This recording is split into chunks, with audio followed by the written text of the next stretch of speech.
Hello, everybody, and welcome back to Elijah's Growth, where today I'm going to teach you something that will change your life for the rest of your life, that'll make you better than yesterday. With that being said, let's get into it.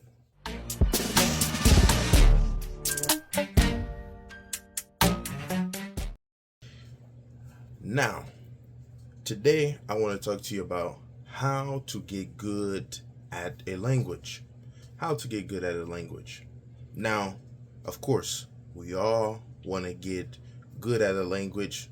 Usually, a lot of us want to get good at a language to communicate, to be able to express our ideas, our feelings, without too much of an issue, without too many errors. So, today I'm going to talk about that. Now, let's get into the first point. The first point is a point that we have all heard before, but I want to break it down just a little bit more. And that first point is immersion. Immersion. Now, let's talk about immersion a little bit. First, immersion is to put something completely inside of a liquid or to be deeply involved in something. Now, we have something that is fully covered in a liquid. All right? Keeping that in mind. I have a few different points that I want to bring out from this. And let's begin with the first point that I have here. The first point is something alive that is immersed in a liquid has to either be able to breathe in that environment or it has to eventually come out for air. So we have something, again, alive that is in this environment of liquid. So either the thing will stay in there and drown and die if it can breathe in that environment, or it's totally fine because it can withstand that environment. Now, let's pull out something from that point that will help us. When we feel like we are drowning, we tend to come out for air. And how do we apply this to language learning? Well, when we seemingly are drowning in watching so many films or writing in the language or always having the language some way, somehow going on around us, sometimes we can feel like we're drowning. And the first thing we want to do is get out. Now, what do I mean by drowning in that situation? Well, we are listening to the films and we may feel like, man, it's just too much. It seems like I just can't understand anything. They're talking too fast, or it seems like there's so many words, or the grammar seems difficult. And the thing we tend to want to do is we want to come out for air. We want to switch it back to our original language. We want to write in our original language. We don't want to deal with it for some time. We want to take a break. And that's the fresh air we try to go for. But if you look at a person who is able to breathe in water for a very long time, these are people who have constantly put themselves in that environment so that they adjust. And so what we have to do is we have to keep ourselves in that environment where you have that person who has now been acclimated to the water to swim for a very long time, but that same person in the beginning had a difficult time. That person would get in the water and come back out because it seems like they were going to drown. They have that person that couldn't be in the water for 5 minutes, couldn't be in the water for 2 minutes, but now they're in the water for 7 minutes, they're in the water for 10 minutes. But that took going constantly in the water to adjust to that environment. And that is what happens when we go through those moments where it feels uncomfortable. We are adjusting to that environment. So I'm here to tell you that the pain you go through is just an adjustment. It's not something that is telling you you're going to drown. It's actually something that is training you to be comfortable with that kind of environment. So when you are running into some frustration or you are running into certain things, you have to know that this is a normal process to adjusting to the environment that you are trying to create for yourself so that you can get good at that language. So allow yourself to go through that process of watching films in that target language, of writing constantly in that target language, of speaking constantly in that target language, until your brain is able to utilize that language without much effort. Now, let's move on to our next point. Our next point is, if you stay in a liquid long enough, your skin will soften from absorption.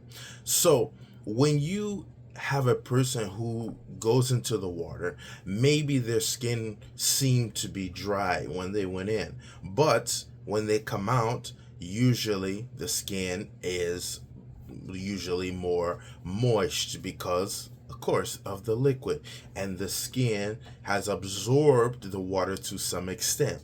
So this is what happens when you immerse yourself in that environment. Now, I'm want you to also understand that yes, it may feel painful, yes, it may feel uncomfortable, but one thing that is sure, it is that you are absorbing the language, immersing yourself in a language like water. You will absorb it whether you like it or not. So when you immerse yourself in water, you don't determine whether the water absorbs into your skin or not. This is what occurs when you are immersing yourself in the language. You're going to absorb it whether you like it or not. Now the thing is, because you may not seemingly be learning, you may tend to try to run away, you may tend to try to go for air.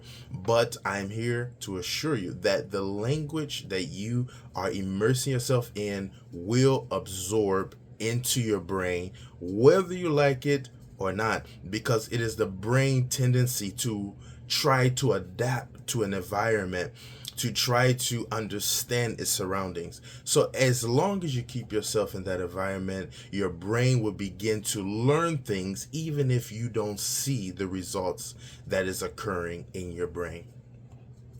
Now, moving on to the next point. There is free movement in water, but some friction. Friction builds muscle. If you're a swimmer and you're practicing for something, constant practice in the water will build muscle that you can be a lot more comfortable with swimming. Also, the faster you move, the greater the friction. So this can cause a lot of discomfort and cramps. So if you're in water, just as a swimmer, you can have a lot of discomfort by trying to move through the water really quickly, because then it increases the force that is going against you. So what does this have to do with language learning? Well, we can feel free to move around in language learning. You can change certain things when you're tired. So if I am watching a film and I'm tired of watching the film, maybe I can go to learning grammar, or maybe I can go to writing a journal in that target language, or maybe I can go to speaking to one of my friends on Hello Talk in that target language. So there's the freedom to move around. There isn't anybody, unless you're in a class, who's telling you, you got to learn this, you got to study this. But if you're studying on your own and there isn't a topic that you have to cover in particular, you have some movement in that language where you can feel free to actually, do what you want to do and still increase your skill in that language and get good. Now, no matter how you study, there will be friction. So there's free movement, but at the same time, the water will still go against a swimmer. So there's the friction that a swimmer goes through. But the thing is, when you begin to build muscle, it becomes easier to go against that friction. It's the same thing with language learning.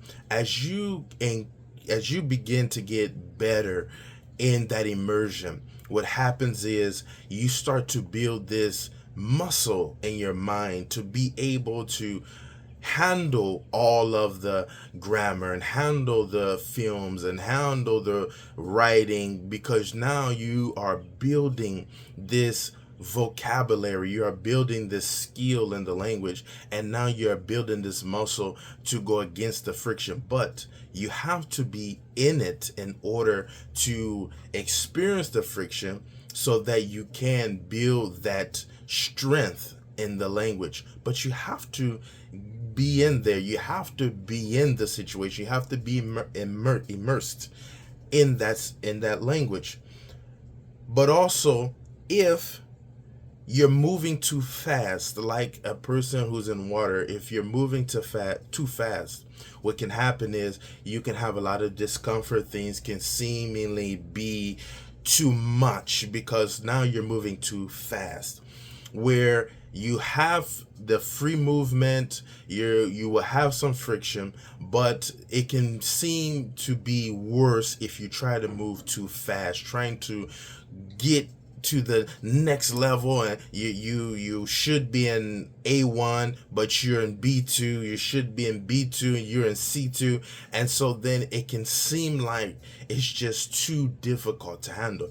So if you are learning, you need to understand where your level is, and you need to know what material you should be learning so that you're not moving too fast, so that you don't get too frustrated, so that the material does not go too much against you, and then you feel like you just want to get out and get some fresh air again.